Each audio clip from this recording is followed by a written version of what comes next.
साहित्य निधि में आज सुनिए अग्रगण्य युवा हिंदी लेखिका मनीषा कुलश्रेष्ठ जी की लिखी हुई कहानी प्रेत कामना। ये वो एक पल था जिसे यूं तो सभी लोग एक साथ अपने अपने तरीके से जी रहे थे, पर यह वो पल था जिसे 3 लोगों ने गहनता से महसूस कर जिया। यूं ये वो पल भी था जो बीत रहा था रेंगता हुआ। यही वो पल था तेज रफ्तार गाड़ियों के बीच बचता बचाता जिया जा रहा था।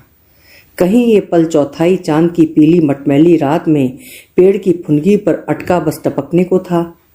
ये पल था जो रेगिस्तान के कैक्टस में पानी की एक लसलसी बूंद बनकर एकत्र हो रहा था, आने वाले सूखे मौसमों की प्यास बुझाने को। दरअसल सलील के लिए इस अवाक पल की भूमिका तब बनी जब वो अपने मल्टीनेशनल कंपनी के दफ्तर से लिफ्ट से उतर रहा था और उसने लिफ्ट में एक खांसते परेशान अस्थमैटिक बूढ़े को देखा था। अनायास उसे अपना जनक याद आ गया था, एक बड़े फ्लैट में तन्हा। व्यस्तता की घनेरी परतों और नई जिम्मेदारियों के भुलावे के बीच खोया हुआ उसका कर्तव्य बोध किसी पुरानी पोस्टकार्ड पर लिखी चिट्ठी सा निकल पड़ा था और उसे पापा बेतहाशा याद आए थे। हालांकि वे इसी शहर में रहते थे, पर उनसे मिले हुए उसे आधा साल गुजर गया था। पिछली बार जब वो उनसे मिला था तब तो वे स्वस्थ ही थे, पर उदास थे। यूं अभी 1 साल ही हुआ है उन्हें रिटायर हुए। अब वे स्वतंत्र लेखन करते हैं। आज उसे मम्मी भी याद आ रही हैं कि वे होती तो शायद वो आज इतना परेशान नहीं हुआ होता। पर वे तो उनके रिटायरमेंट से करीब 4 साल पहले ही नहीं रही। बड़े चाव से उन्होंने बड़ा सा फ्लैट लिया था कि दिव्या की शादी इसी फ्लैट से होगी, सलील यहाँ बहू ब्याह कर लाएगा। दोनों चाव अधूरे छूट गए। दिव्या की शादी हांगकांग जाकर हुई। वो एयर होस्टेस थी और उसने वहीं अपना दूल्हा ढूंढ लिया था। मम्मी पापा बस रिसेप्शन अटेंड कर वापस लौट आए थे। सलील की शादी तो इसी फ्लैट में हुई, पर बहू को अपने दफ्तर से दूर मुंबई के इस पुराने सबर्ब में रहना पसंद नहीं आया, सो वो मम्मी की डेथ से पहले उसे लेकर अलग हो गई। तब पापा ने कहा था मम्मी से, जाने दो, कुछ कहने की जरूरत नहीं है, बनाने दो ने अपना नीड़, हम दोनों हैं ना, फिर से अपनी प्राइवेसी एंजॉय करेंगे। उसके चले आने के तीसरे सप्ताह ही मम्मी की यूं अचानक हुई मृत्यु का अपराध बोध ही सलील से नहीं छूटता। अब बार बार मन पापा की ओर भागता है। पिछली बार ही फोन करके कह रहे थे, आते जाते रहा करो, पता नहीं कब तक हूं मैं। वो काप ही गया था। अभी कल परसों ही तो एक मैगजीन में पढ़ा था कि एकाकी विधुर पुरुष कम ही जी पाते हैं, उनकी बनिस्बत जो अपने जीवन साथी के साथ होते हैं या फिर अपने परिवार के साथ। इतनी लंबी सोच के ब्रेक भी कार के साथ ही लगे। अभी तो बहुत दूर जाना है, वहां से अपने घर भी लौटना है। 35 से ज्यादा किलोमीटर का चक्कर हो जाएगा। फिर कुछ देर तो ठहरेगा ही। क्यों ना पापा के लिए अपने लिए खाना पैक करा ले। विम्मी को सेल फोन पर कह दिया कि इंतजार ना करे। पापा के फ्लैट में लिफ्ट नहीं थी। समुद्र की ओर मुख किए इन 4 माले के पुराने फ्लैट्स में किसी में भी शुरू से ही लिफ्ट नहीं थी। पापा तीसरी मंजिल पर रहते हैं। सलील ने महसूस किया, यहाँ पीछे छूट आए समय के टुकड़े के साथ भी कुछ खास नहीं बदला। वैसी ही उमस से भरी नमकीन हवा, वही सोया सा मोहल्ला, सीले से मकान, उन मकान की चौड़ी चौड़ी बालकनी जिनमें बैठकर उन मकानों के बूढ़े मालिकों को अपने स्वर्णिम यतीत की यादों की टीस को सहलाना अच्छा लगता है। पापा भी तो उसे वहीं बैठे मिलते हैं। वो जब भी आता है दूर से उसकी कार पहचान जाते हैं और बच्चे की तरह उत्साहित हो नीचे उतर आते हैं। सामने वही खेल का मैदान है जिसमें आजकल कम बच्चे खेला करते हैं। उनका कितना बड़ा झुंड था, अब सब खो गए हैं, अपने आशियाने छोड़कर उड़ गए हैं। उसने ऊपर देखा, पापा के फ्लैट की बत्तियां कुछ जल रही थीं, कुछ बुझी थीं। टेरेस पर लगा झूला हल्के से हिल रहा था, जैसे अभी ही कोई उठकर गया हो। तेजी से खाने का पैकेट संभाले वो सीढ़ियां चढ़ा। पापा की चिंता, पापा की अच्छी बातें जो आज भी उसे कठिनाई में उंगली पकड़ रास्ता दिखाती हैं। पापा की खामोश मगर बोलती सुंदर आंखें, पापा की साफ गोई, पापा के प्रति एक श्रद्धा व प्यार भरा मुंह लिए वो घर के सामने रुका। घर चुप था।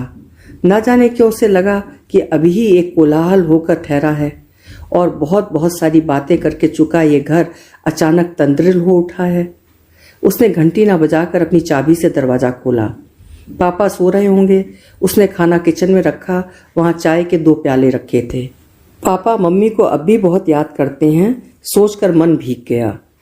पापा वो पुराना कोने वाला समुद्र के सामने लंबी सी खिड़की वाला बेडरूम कम इस्तेमाल करते हैं। वो स्टडी की तरफ बढ़ा, जहां पापा पढ़ते लिखते वहीं सो जाया करते हैं। तीसरा बेडरूम दिव्या के लिए है। वो जब भी भारत आती है पापा के पास रुकना पसंद करती है। स्टडी में पापा का ट्रैक सूट कुर्सी पर टंगा था, पर पापा नहीं थे। बाथरूम भी बाहर से लैस्ड था। वो पापा मम्मी के पुराने बेडरूम की तरफ बढ़ा, जिसका दरवाजा आधा भिड़ा था। उसने झांका और वो पल अब सामने था, जीना ही था। इस पल को उसके लंबे तने खिंचाव के साथ रबर की तरह खिंचा, वो पल टूटने की हद तक पापा की चौड़ी गोरी पीठ पर लिपटी दो नर्म नाजुक बाहें। उसने तो कभी मम्मी के साथ भी पापा को यूं नहीं। कनपटियां गर्म हो गई थीं। अचानक सारा कमरा आउट ऑफ फोकस हो गया। गहरे सन्नाटे में बेसुध सांसें ही इतना शोर कर रही थीं कि उन दोनों में से किसी को उसकी उपस्थिति का भान तक नहीं हुआ। वो पल टूटने को ही था कि करवटें मुखर हुईं। एक सानुपातिक सांवली अर्धनग्न देह दिखने लगी, जो वल्लरी सी पापा से लिपटी थी। दो जोड़ी पैर आपस में उलझे थे। दो जोड़ी आंखें एक नशे में अधखुली सी उसको देख कर भी नहीं देख पा रही थीं। पापा के चौड़े वक्ष के फैलाव में दो सलेटी मांसल उभार पापा के होंठ, जिन्हें घनेरी प्यास के साथ सहला रहे थे। जुगुप्सा से उसका जी मितलाया और पापा के उस उदार महान रूप के भ्रम को तोड़कर ही ये पल टूटा। ये पल क्या टूटा, एक बची खुची डोर सी टूट गई, जो उसे पापा के पास खींच लाई थी। वो 10-10 मन के भारी पैर लेकर जीना उतरकर सड़क पर आ गया। एकाएक इस पल की खिंचावदार टूटन से बुरी तरह आहत हो उसका एकदम से घर जाने का मन जरा भी नहीं था। अंधेरे कोने में कार पार्क कर वो फ्लैट के बिल्कुल सामने वाले पार्क की एक बेंच पर बैठ अपने घर के सिलहट्स देखने लगा। करीब और 10 मिनट बाद उस बेडरूम की लाइट जली। जाली के पर्दों पर उनकी काया उभरी। उनकी देह से एक ढलते पुरुषार्थ के दंभ का स्रोत सा फूटता दिखाई दिया। उसे भान सा हुआ जैसे वे उसे ही जता रहे हों कि बूढ़ा व अकेला नहीं हूं मैं, मेरी दुनिया अब भी रस से खाली नहीं। वो चिढ़सा गया, उनकी परछाई से ही उलझ गया। शोभा देता है ये सब अब इस उम्र में? तो क्या करूं? अकेला दम घुटाकर जान दे दूं? मेरा बाकी का जीवन टूटी दीवार से झड़ते सीमेंट सा बीते, यही चाहते हो ना तुम? तीसरी मंजिल के उस फ्लैट में, जिसे वो अपना घर कहते कहते अब किसी और घर को अपना घर कहने लगा है, ये पापा का घर रह गया है। अब हलचलें खामोश हो गई थीं। उजाला तैर रहा था। वही कमरा जहां मम्मी पूजा करती थीं, सिसकारते अपवित्र अंधेरों के बाद अब वो जगमगा रहा था।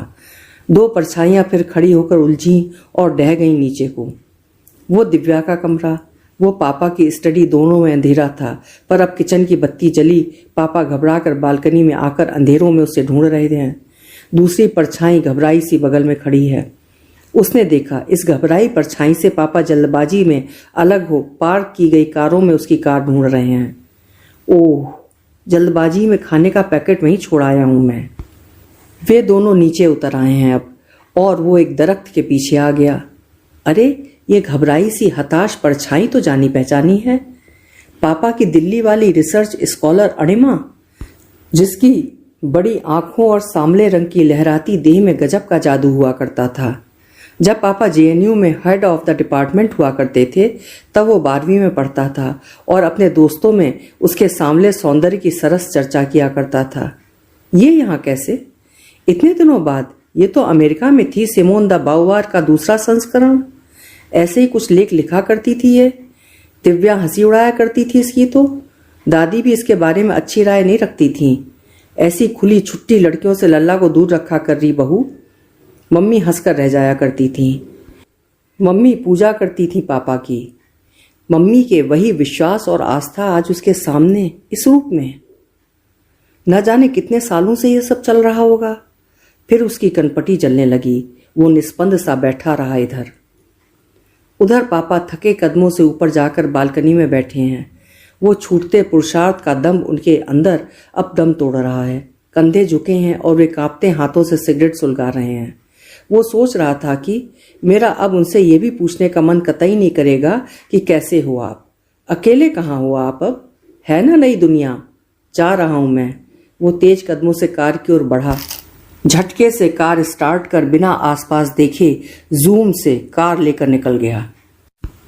ये वो पहला और आखिरी पल था अणिमा के लिए, मुक्ति का, उस लंबी प्रेत कामना से मुक्ति का जो उसके अवचेतन में अटकी थी। कितना वक्त बीत चला था, इस कामना को दफन करके भूल गई थी वो।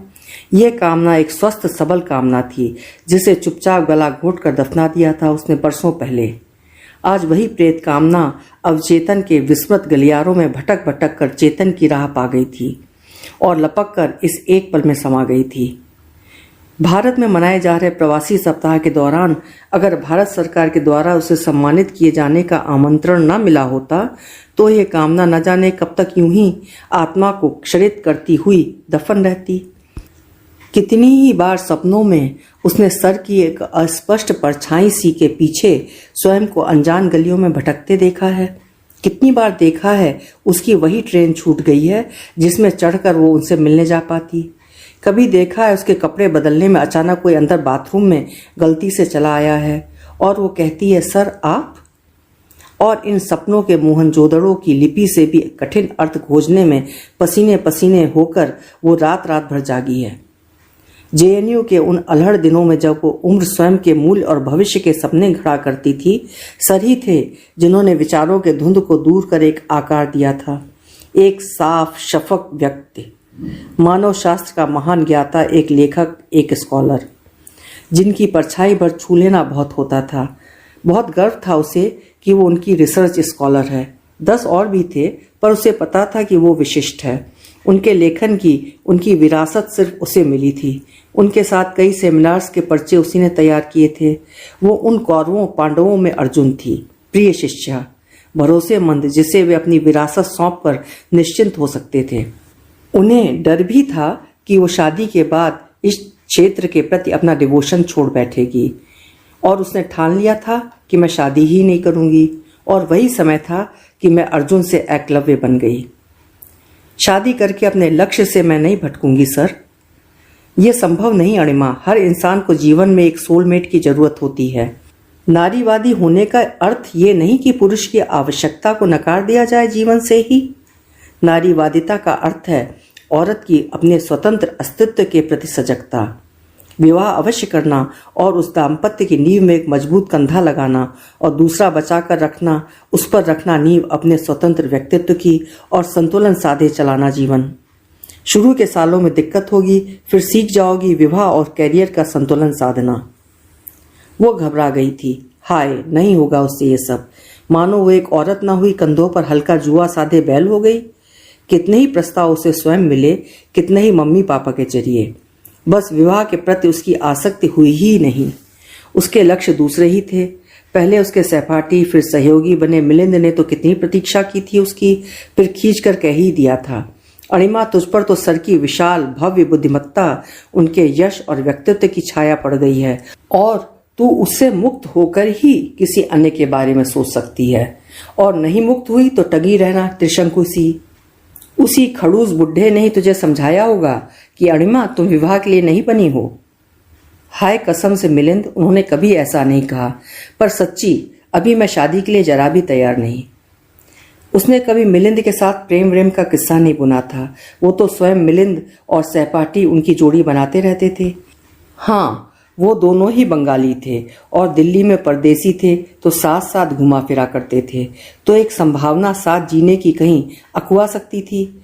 मगर मिलिंद ने उस रोज इतना भला बुरा न कहा होता उसे और सर को लेकर तो। हाँ, 30 की उम्र में कोई लड़की शादी के लिए तैयार नहीं, इसका क्या मतलब है कि वो जाने क्या क्या कहता रहा उसके और सर के बारे में, उनके साथ साथ दूसरे शहर सेमिनार में जाने के बारे में। सर ही चाहते हैं कि अणिमा विवाह न करे और उनकी बन के रहे। वो आहत सी मिलिंद को देखती रह गई थी। मिलिंद को वो एक सुलझा हुआ, स्त्री पुरुष की समानता और व्यक्तिगत स्वतंत्रता में विश्वास करने वाला व्यक्ति मानती थी। उसका भ्रम टूट गया था। फिर मिलिंद ने मंजरी से शादी कर ली थी। बहुत बाद में उसने मिलिंद की बातों पर गौर किया था तो लगा था कि शायद वो सचमुच सर की बुद्धिमत्ता और महानता की कायल ही नहीं बल्कि उनसे ऑब्सेस्ड भी है। प्रेम तो नहीं था, एक अंधी श्रद्धा। कितनी बार अकेले पलों में सर के साथ अब उसका दिल धड़क जाता था, पर सर को वैसा ही सहज पाकर धड़कनें संयम की डोरी में बंध जाती। 10 के 10 सहपाठी उसके यूनिवर्सिटी से चले गए, नए स्टूडेंट्स आ गए, वो वहीं एडहॉक लेक्चरर बन गई। सर का साथ तब तक बना रहा जब तक कि वे एक प्रोजेक्ट के लिए यूनिवर्सिटी की तरफ से 3 साल के लिए जर्मनी नहीं चले गए। उनके जाने से पहले 3 बार ये पल जन्म लेने को अकलाया था। पहली बार तब जब एक सेमिनार में जाने से पहले उन्होंने अपना पर्चा अणिमा को पढ़वाने के बजाय एक नई रिसर्च स्कॉलर को थमा दिया था। बिफर गई थी वो, मिलिंद के जलते शब्द अंगारे बनकर गिर रहे थे उस पर। बुढ़ा रसिक है, हर बैच में से एक सुंदर सी कन्या छांट लेता है, लेकिन सर के पास जाते ही ऐसा लगा जैसे जलती उंगली बर्फ के पानी में डुबोली हो। दूसरी बार वो पल जन्म से पूर्व ही कालग्रस्त हो गया जब सर ने उसकी मेज पर आकर एक पेपर उसकी ओर फेंकते हुए कहा था, ये देखो, ये 25 साल का प्रोजेक्ट यूएसए का। एंथ्रोपोलॉजी तो ऐसा वास्ट सब्जेक्ट है कि इसमें अवसरों की कमी ही नहीं। आगे रिसर्च करो। और तुम जैसी जहीन लड़की, और यहाँ एडहॉक बनकर कैरियर बनाने का क्या मतलब? क्या फायदा हुआ मुझे फिर तुम्हें अपना बेस्ट देने का? अब छोड़ो ये यूनिवर्सिटी और बाहर निकलो, दुनिया देखो, अच्छे संस्थानों में जाओ, विदेश जाओ, कितने कितने अवसर हैं। मैं यहीं ठीक हूं, उसने सर झुकाकर कहा था। क्या मतलब? आपकी छत्र छाया में। सर ठठाकर हंसे थे, फिर दर्प और व्यंग भरा कमेंट किया था, मेरे यश से कुछ टुकड़े यश पाने की आकांक्षा व्यर्थ है अणिमा, ये तो स्वयं ही अर्जित करना होता है। रही बात मेरे प्रभाव का फायदा उठाकर ही किसी को इस यूनिवर्सिटी में लगवाना होता तो अपने बच्चों को न लगवाता। मैं वैसा नहीं हूं। सॉरी अणिमा, मुझसे सिफारिश की उम्मीद मत करना। वो फफक कर रो दी थी। बस इतना ही समझे ना आप? वे कहते रहे थे, ऐसी नारीवादिता का क्या जो पुरुष में अपना सहारा ढूंढे। वे कुछ कोमल हुआए थे। जानती थी, खूब जानती थी कि अब उनसे छिपा नहीं रह गया था अणिमा की अंधी श्रद्धा का प्रेम में बदलता स्वरूप। इसीलिए थी ये कड़वी गोलियां, ये दवा में लिपटे तीर। तीसरी बार तब जब सर की फेयरवेल पार्टी थी जर्मनी जाने से पहले। उस बड़े आयोजन से पहले वो उनके साथ थी, उनके ऑफिस में देर तक खामोश। अणिमा, मैं खुश नहीं होऊंगा 3 साल बाद लौट कर भी तुम्हें यहाँ एडहॉक लेक्चरर पाऊं तो। ये प्राध्यापकी बेकार की निकृष्ट चीज है, आपकी क्रियाशीलता को क्षरित करती है। ये आलसी लोगों के लिए है जो बैठकर मोटी तनख्वाह लेकर खुश रहते हैं। तुम उनमें से नहीं, तुम में तो कुछ कर दिखाने का जज्बा था ना? जी सर। मुझे नहीं पता तुम्हें क्या रोके हुए है यहाँ। हर महीने मिलने वाले 10,000 रुपए तो कम से कम नहीं। You deserve more. फिर क्या? ना यहाँ कोई प्रोफेशनल सेटिस्फेक्शन है। मैं ये भी जानता हूँ तुम निस्वार्थ होकर मुझसे भी कुछ फायदा नहीं उठा रही। फिर क्या? सच कहो अणिमा, मैं कई बार डर जाता हूँ। क्या मैं? मुझसे क्या पा सकोगी? कुछ नहीं, मैं चला जाऊंगा परसों। कुछ मांगा क्या आपसे? कहा था ना एकलव्य हूं एक बार। नहीं, ये एकलव्य होना नहीं है, ये तो मीरा, अहिल्या या ऐसा ही कुछ होना है अणिमा। ये स्वस्थ मानसिकता नहीं है तुम जैसी स्वतंत्र स्त्री के लिए। मेरा बस नहीं है। एक क्षीण से आलिंगन के साथ ये पल जन्म लेते ही वहीं मूर्छित हो गया था, किंतु इस पल की प्रेत कामना जिंदा रही बरसों। आज इस पल में प्रविष्ट होकर जन्म ले बैठी। अमेरिका से ही कितने कितने फोन करके कितने दोस्तों को ढूंढ ढांढ कर सर का पता पूछा था।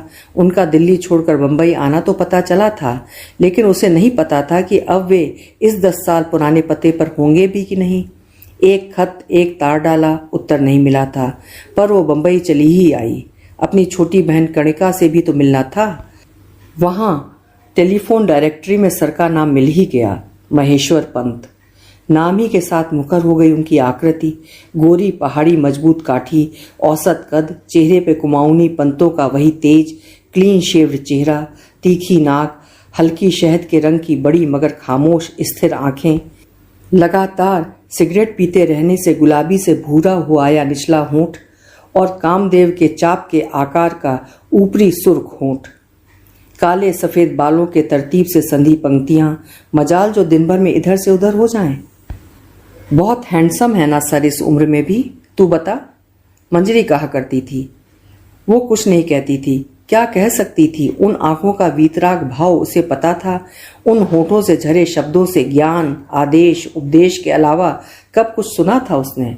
पर सुनना चाहती थी। यही वीतराग भाव था जो एक प्यास जगाता था उसमें।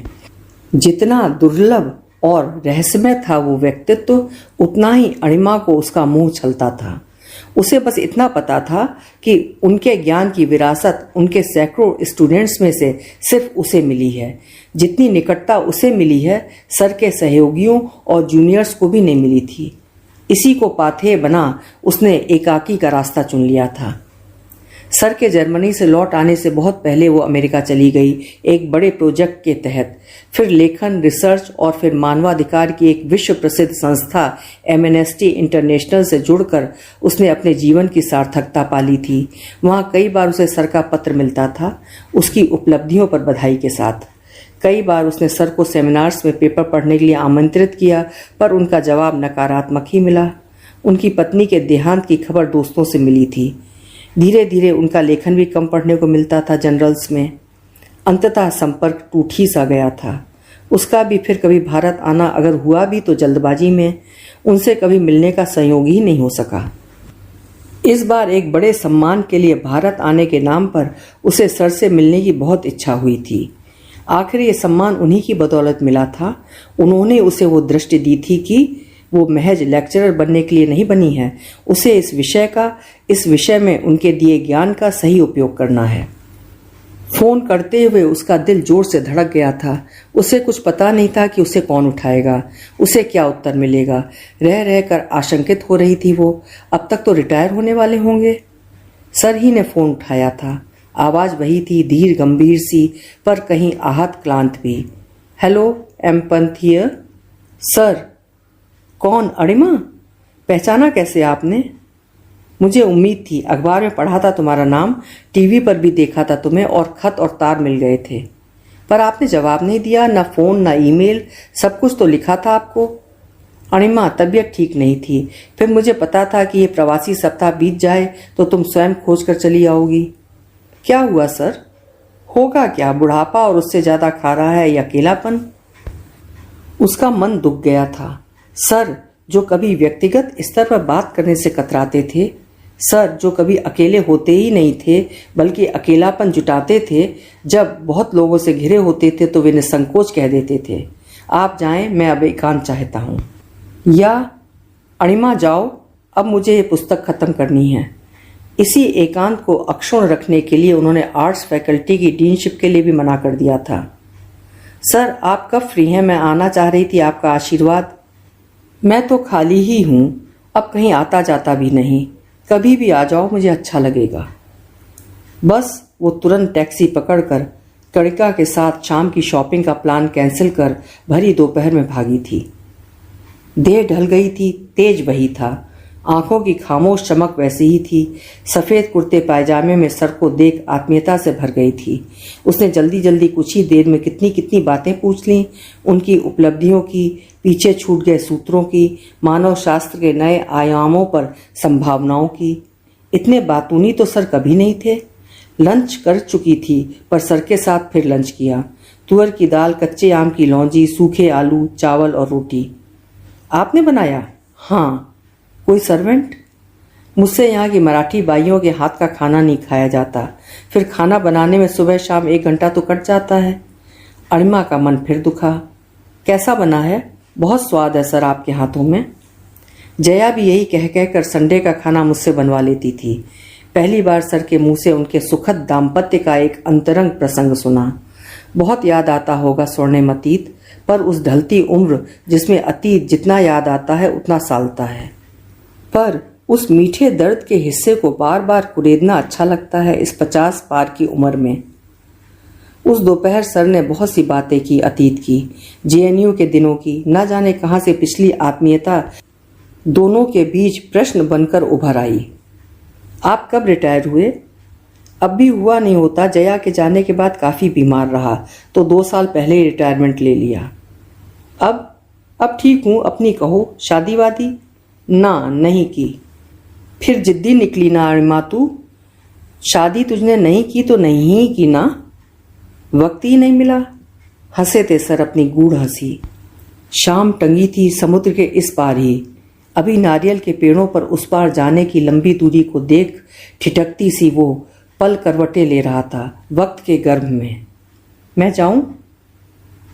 बोझिल एकांत की परछाई उन्हें फिर हताश करती उससे पहले ही उसने जाना स्थगित कर पूछ लिया, चाय पिएंगे सर? मैं बना के लाती हूँ। चाय लेकर वो बालकनी में आ गई थी। सर ने कंधों से उसे थाम कर झूले पर बिठा दिया था। बैठो। स्वयं आराम कुर्सी पर बैठ गए थे। चाय के घूंट भरते हुए वे दोनों कुछ नहीं बोले। सर उसे बहुत ही ध्यान से देखते रहे जब तक कि उसकी प्रकाशमान परछाई सिलहट न बन गई, पर कुछ नहीं कहा कि बहुत बदल गई हो जैसा। चाय खत्म होने पर वो फिर जाने को कसमसाई। जाओगी? हाँ, शाम ढल गई है ना। मैं छोड़ आऊँगा ना, कार है ना, तुम अपनी बहन के घर फ़ोन कर दो। आप रात में ड्राइव करेंगे? हाँ, साथ खाना खाएंगे कहीं, फिर तुम्हें छोड़ दूंगा। बहुत दिनों से इस घर से बाहर नहीं निकला, आज खाना बनाने का भी मन नहीं है। तुम्हारे आने से पहले ही मैकेनिक को देखकर सर्विसिंग करवाई थी कार की भी। एक एक पल किसी आदमजात के साथ बिताने की उनकी लंबे एकांत के बाद की लालसा को वो समझ रही थी। एक उम्र बाद किसी अपने का साथ कितना जरूरी हो जाता है, यह स्वयं के बारे में महसूस कर वो अपने भविष्य को लेकर कांप गई। कितना दूर है उसके लिए भी ऐसा निर्जन सा वक्त। 2 दशक बस, ज्यादा से ज्यादा। अब वे दोनों उनकी स्टडी में आ गए। किताबें देखते देखते उन्होंने उसे एक डायरी दिखाई जिसमें अणिमा के लिखे लेखों की कतरनें थीं। तुम्हारे जाने के बाद यूनिवर्सिटी में मन नहीं लगा अणिमा। बम्बई आ तो गया, पर यहाँ की रैट रेस से भी घबरा गया था मैं। रास ही नहीं आया कुछ भी। जया बहुत बीमार रही। तुमसे लगातार संपर्क न रख सकने की यही वजह थी। तुम्हारे सेमिनार्स के आमंत्रण, कितने सारे प्रोजेक्ट्स, सबसे कटकर जया की तीमारदारी में लग गया और वही 4 साल पहले धोखा देकर चली गई। सर की आंखें छलकने को थीं। उसने स्नेह से सर का हाथ पकड़ लिया। प्रतिक्रिया में सर ने दूसरे हाथ से अणिमा के दोनों हाथ पकड़ लिए और अपने जलते नेत्रों से लगा लिए। फिर उन्हें छोड़ वहीं दीवान पर बैठ गए। वो भी करीब बैठ गई। अब फिर जुड़ जाइए ना आप, कितना सारा ज्ञान लिखना शुरू कीजिए ना, फिर से मैं हूं ना, आप साथ चलिए मेरे। अब कोई मोटिवेशन ही नहीं है, ना पैसा ना यश, सब पा लिया, सब पाकर चुक भी गया। अब तो याद भी नहीं आती उन दिनों की। ये सच नहीं है, मैं इस ज्ञान के अथाह सागर को व्यर्थ नहीं जाने दूंगी। आप लिखेंगे, मेरा साथ दोगी? हाँ। अपने गुरु की एक महान आकृति को टूटा देखकर एकलव्य अणिमा उस पल सर्वस्व देने को उद्यत थी। जीवन से ही छिटक गया हूं, अब वहीं से छूट गया है मेरा सिरा। एक निरा प्रेत बनकर रह गया हूं मैं। शहदीली आंखों को धुंधला करते आंसू धरती पर चू पड़े थे। अणिमा ने बिना कुछ कहे बाहें फैला दी थी। एक सिसकता सा अकेला छूटा निष्पाप शिशु वक्ष से लगा था अणिमा के लिए। वे गर्म सांसें उस पुरुष की थीं जो कभी उसे बहुत दुर्लभ लगा था, जिसकी छाया से भी छुल जाने की फैंटेसी उसे अतीत में रातों जगा चुकी थी। स्वयं को शीघ्र ही सहज कर सर उठकर अपने बेडरूम में चले आए थे। वो ही पीछे चली आई थी। वे वार्डरोब से अपनी शर्ट पैंट लेकर फिर स्टडी में लौट गए। अभी आया, कपड़े बदलकर फिर चलते हैं। पर वो ठिठक गई इस कमरे में आकर जहां सामने की लंबी खिड़की से दिखता ढलती शाम में ठाठे मारता समुद्र एक डर पैदा कर रहा था। ना जाने किन निर्मोही घनेरे अंधियारों से बाहर आ सलेटी लहरें तट की चट्टानों पर सर पटक रही थीं। एक उदास सा हाहाकार उसने घबरा कर पर्दा डाल दिया था। सौंदर्य के प्रतिमानों पर खरी उतरती एक जवान स्त्री का मुस्कुराता श्वेत शाम बड़ा सा फोटो सामने की दीवार पर लगा था। क्या देख रही हो? यही कि कितनी सुंदर थी मिसेस पंत। हाँ, तुम तो मिली थी कई बार, पर न जाने क्यों वो मुझसे कतराती थी। अणिमा, तुम्हारा मेरे प्रति वह अंधा आराध्य भाव उसे डराता था। उसे लगने लगा था कि मैं भी तुमसे प्रभावित हूं और उसके साथ जब होता हूं अंतरंग पलों में तो तुम्हें फैंटेसाइज करता हूं। प्रेत कामना से ग्रसित वो पल छटपटाता रहा। वो वहीं बैठ गई बिस्तर पर, कण कण बिखरती रेत सी। और अणिमा, बाद में उसका थोपा गया वो आरोप कभी कभी सच होने लगा था। एक सांस में बाकी बचा वाक्य खत्म कर वे सामने आ खड़े हुए। वो बंद गई उन शहद भरी आंखों और चौड़े ललाट पर बिखरे भव्य व्यक्तित्व के अवशेषों की गरिमा से। अपनी बाहें उनकी कमर के गिर्द डाल दी। स्वयं को छुड़ाकर वे पास बैठे उसका सर सहलाते रहे। वो जन्म लेने को छटपटाता आवेशित पल उन्हें कब तक न ग्रसता। उनकी लंबी भुजाएं अणिमा को लपेटकर वक्ष से लगा चुकी थीं। दोनों लेट गए। आज उनके गोरे पीले रंग पर उत्तेजना का रक्ताप छां थी। उस लंबी चौड़ी देह ने जब समेटा था उसे बिखरी हुई सुनहरी रेत सा। तभी फिसल कर उस प्रेत कामना से ग्रस्त पल ने जन्म ले लिया था। उसने सिहर कर एक सिसकार के साथ अपनी बाहें उनके गले में डाल दी थीं। अब वो पल जन्म लेने की कुछ घड़ियों बाद अणिमा को छोड़ वैताल सा सर के कंधे पर चढ़ गया था। जब वे उसे क्लांत छोड़ रसोई में पानी लेने गए थे, घबरा कर लौटे और उसके कपड़े जल्दी जल्दी से उसे पकड़ा कर बोले थे, अणिमा, लगता है इसी बीच सलील आया था। देखो ये खाने के पैकेट, अब तुम जाओ। सर, वो समझ ही न सकी थी, हतप्रभ थी। वे कपड़े पहन बालकनी में जा जाकर झांक रहे थे। उसे समझ नहीं आ रहा था कि ऐसा क्या तूफान आ गया। जिस बेटे ने सुध लेना छोड़ दिया पिता की, उसके आने का क्या फर्क पड़ गया। शायद एक पिता का दृष्टिकोण वो समझ नहीं पा रही थी। वो रुआसी होकर एक कुर्सी पर सर पकड़कर धंस गई।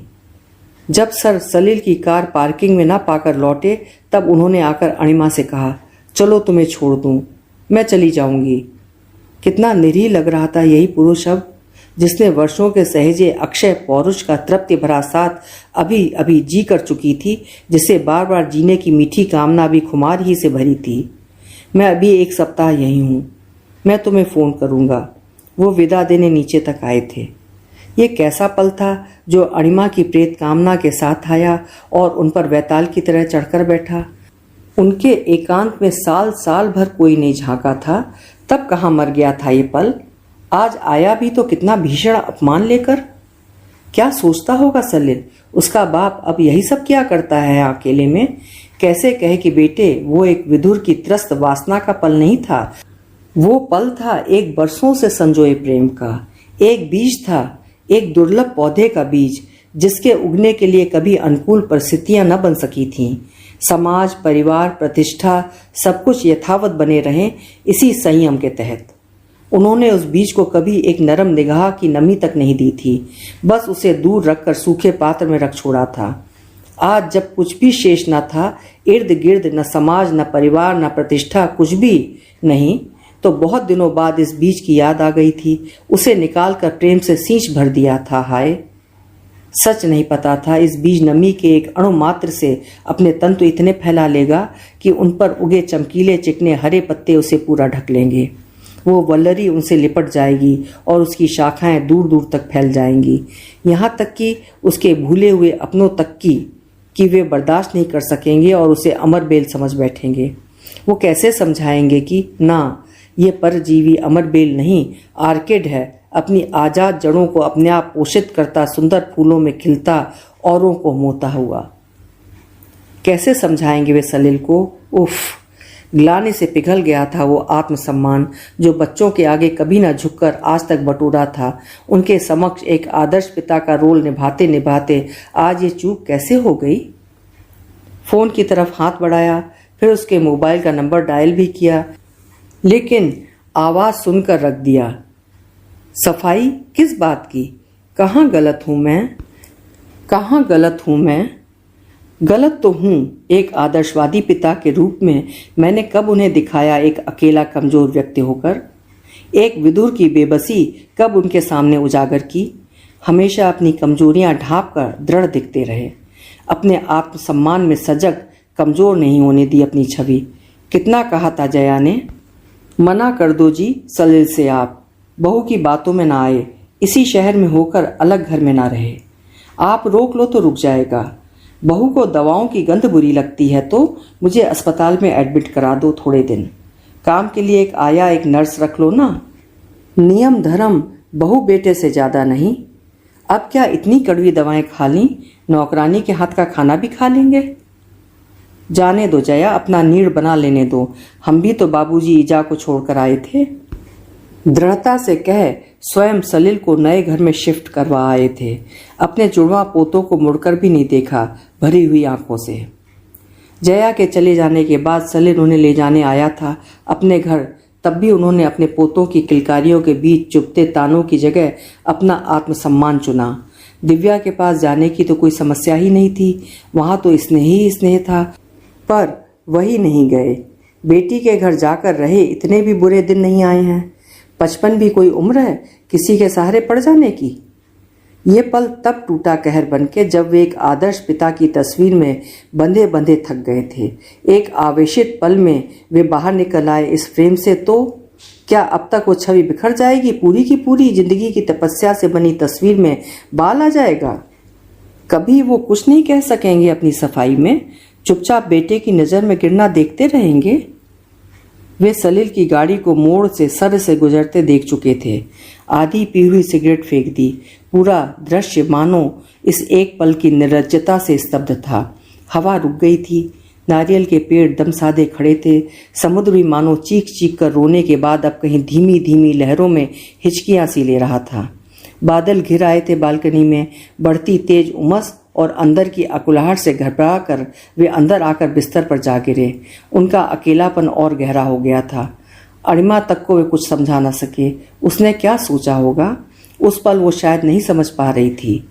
एक एकाकी पिता को सेहराती स्वयं को एक स्त्री के साथ सहवासरत होते हुए अपने बेटे के द्वारा देख लिए जाने की भीषण ग्लानि कैसी होती है। बिस्तर पर अणिमा के देह के आकार की सलवटें बनी थीं। एक नई गंध बहुत दिनों से अनछुए बिस्तर में आ बसी थी।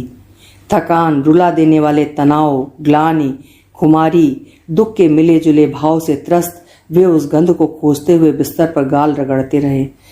2-4 आंसू उन सलवटों पर जा गिरे। कुछ देर पहले बीत कर चुके पलों ने फिर जकड़ लिया तो वे चैन से उस खुमार को भी न पी सके थे जो इतने दिन बाद के देह सुख से निथरा था। देह सुख से ज्यादा सत्य था उन आत्मीय दिनों की बातों में, उनकी आत्मिया अणिमा के नेह भरे सानिध्य में। उन्हें फिर चाह हुआई अणिमा को रोक ही लेते उसे हमेशा के लिए। एक विद्रोह जगह इस नई जन्मी परिस्थिति से लड़कर उनमें। कर्तव्य पूर्ति कर चलता बना। कितने कितने कठिन पल अकेले पल में उन्होंने बिता डाले। कोई नहीं आया। एक सुख अणिमा के साथ लौटा तो चले आए उस पर अधिकार जताने। अरे बस कर्तव्य निभाकर चुक गया एक पिता भरूं मैं। पिता जिसे अब तक प्रेत की तरह आदर्श पिता के फ्रेम में बंद रहना लाजमी है। अब वो एक आदमी, एक व्यक्ति नहीं। मेरे अकेलेपन को किसी की जरूरत नहीं क्या? इस बार अणिमा को रोक लूंगा। सठिया ही गया हूं मैं, वो क्यों रुकेगी? क्या दे सकूंगा उसे? और वो सलील, उन्हें बार बार याद आ जाता है वो पल कि उफ, कितना भीषण होगा वो पल स्वयं सलील के लिए भी। तभी फोन बजा। सलील का तो नहीं। सर, मैं अणिमा पहुंच गई थी ठीक से, सोचा आपको बता दूं। अच्छा किया। आप ठीक हैं? हाँ। सर, सोए नहीं अभी तक आप? एक ही रिंग में उठा लिया। आप परेशान हैं? नहीं, ठीक हूं। सर, आप कहीं गलत नहीं हैं। ग्लानि की कोई वजह नहीं है। आपने किसी को हानि नहीं पहुंचाई है। अपना छोटा सा सुख खोजा था। बहुत उलझ रहा हूं, सोचा सलील से बात कर लूं। नहीं, आप अपनी तरफ से फोन नहीं करेंगे। देखिएगा वो खुद फोन करेगा। जब वो कहे मैं आया था। अपना स्वतंत्र स्वाभिमान बनाए रखिएगा। कोई सफाई नहीं, कोई बहाना नहीं, न तफसील, बस अच्छा मुझे पता नहीं चला, इतना कहकर अपनी वही गरिमामयी मुद्रा बनाए रखिएगा। आप वही हैं डॉक्टर महेश्वर पंत? सर, हाँ सुन रहा हूं। मैं कल आऊं? अच्छा, आप ही इधर आ जाएं। याद है आपने बाहर डिनर पर ले जाने का वादा किया था। मेरा पता है सो एंड सो। अणिमा की खुमार भरी खनकती हंसी ने उनकी उदासी धो डाली। एक कामना फिर जगी थी। सच ही सुबह सलील का फोन आया था। पापा मैं आया था। आप शायद? अच्छा, बात वहीं काट एक निर्लिप्तता ओढ़ने में थोड़ा कष्ट तो हुआ था, पर शायद यही ठीक था।